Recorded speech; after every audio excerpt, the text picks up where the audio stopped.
guys. One thing that I'm pretty terrible at is pull-ups.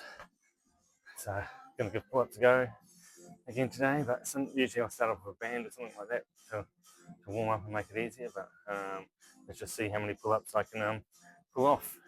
Probably not many.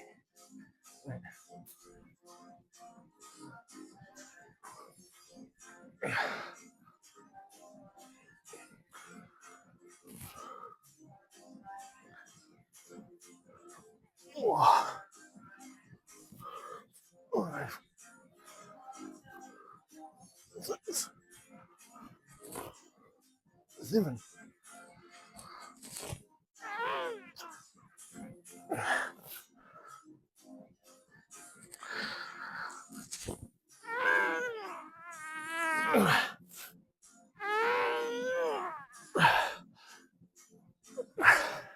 Was that about 11?